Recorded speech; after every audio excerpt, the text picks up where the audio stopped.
Bueno, efectivamente, veníamos hablando de la problemática del campo, entonces vamos a ver qué pasa cuando los ocupas de la tierra son los sectores más ricos, ¿sí? Dale. Sobre todo cuando estos sectores más ricos son los que después suelen pedir más mano dura, cuando quienes hacen lo mismo con las tierras son los sectores más vulnerables que lo hacen por necesidad, ¿sí?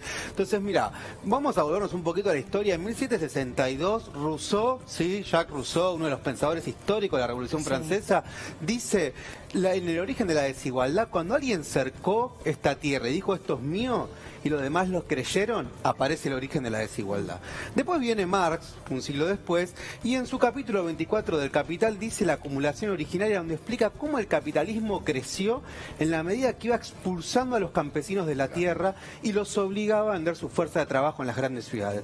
Y si nos venimos más para acá, el Papa Francisco, en el Laudato Si, en el encuentro con los movimientos sociales, dice esta consigna: tierra, techo y trabajo.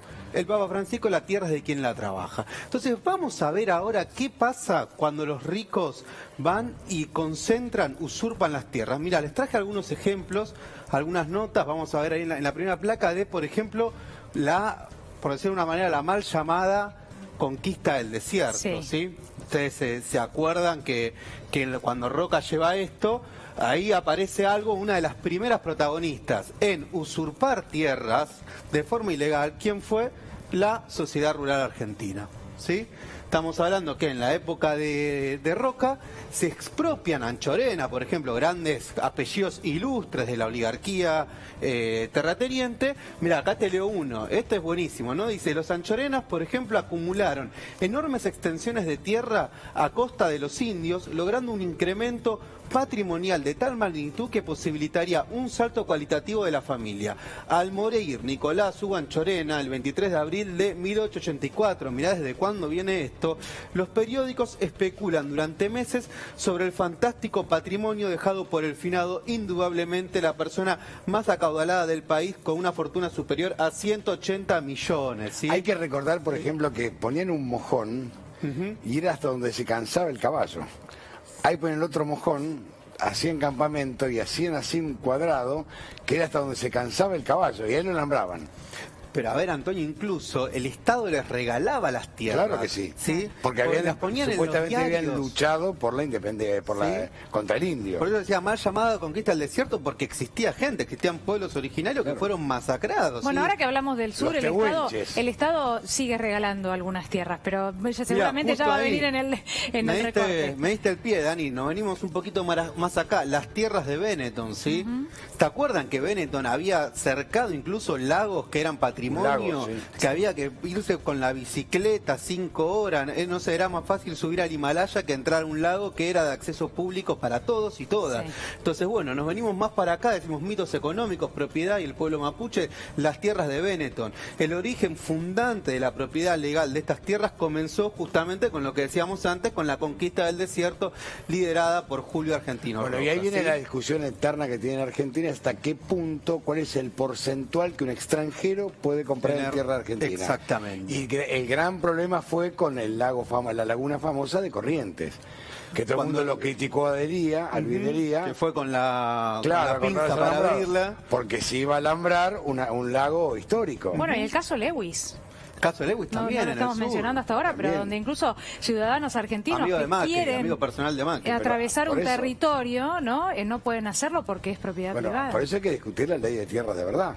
Exactamente, mira, acá déjame leerte este párrafo. Que esto no es vulnerar propiedad privada, discutir la ley de tierras. Sí, pero aparte gran parte de esas tierras fueron apropiadas de forma ilegal. Claro. Por eso yo dije usurpan. ¿Qué pasa cuando los sectores más ricos usurpan tierras? ¿Sí? O sea, hay un delito, hay algo ilegal. Frente a la usurpación. Y se mide con distintas varas, ¿no? Sí, Cuando un sector rico usurpa tierras, parece que es legal, que es legítimo, y en cambio cuando lo hace un sector social que necesita, porque estamos en lugares cada vez más hacinados, se lo castiga, ¿no?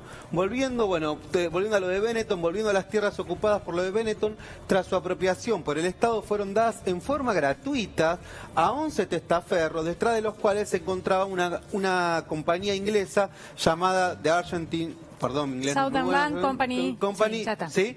Básicamente, de nuevo, una cantidad de tierras dadas de forma gratis. Mira, y si crees nos venimos más para acá, ya estamos hablando de lo último, ¿sí? ¿Qué pasa cuando los countries usurpan? ¿sí? Mirá, el problema de la tierra por la evasión de sectores acomodados, la usurpación del country, 100.000 lotes y 50.000 viviendas terminadas en 590 barrios cerrados, clubes de campo y countries de la provincia de Buenos Aires figuraban como baldíos, ¿sí? O pagaban impuestos como tierra rural. Los cambios en marcha, bueno, tomas y desigualdad social. Bueno, los esteros liberales. También. Que eso fue lo que querían alambrar, que lo habían vendido y finalmente se opusieron y se anuló la venta. Había una idea de venderlos. Sí. Que es una reserva natural de agua aparte del mundo. Mirá, y para cerrar, mirá, un ejemplo, en el 2018, o sea, pleno gobierno macrista, en la Universidad de San Martín, en la UNSAM, el campo, que se llama Campo Migueletes, que era un campo de estudio, quería venderlo el gobierno a una empresa de transporte. Entonces, básicamente, para cerrar la columna de hoy, veamos de qué lugar nos paramos, porque quienes han usurpado tierra de forma ilegal en nuestro país y en base a genocidios han sido los sectores más concentrados. Por lo tanto, cobra vigencia esa idea de la tierra es para quien la trabaja. Y acordate cuando María Julia vendió un terreno enorme que pertenecía a Radio Nacional. Mira, esa no la sabía yo. Sí, sí, una zona carísima en la zona norte. Y se hizo un barrio privado. A desalambrar, como diría Biglietti. Gracias, Nahuel. Muchas gracias, como siempre. Nos vamos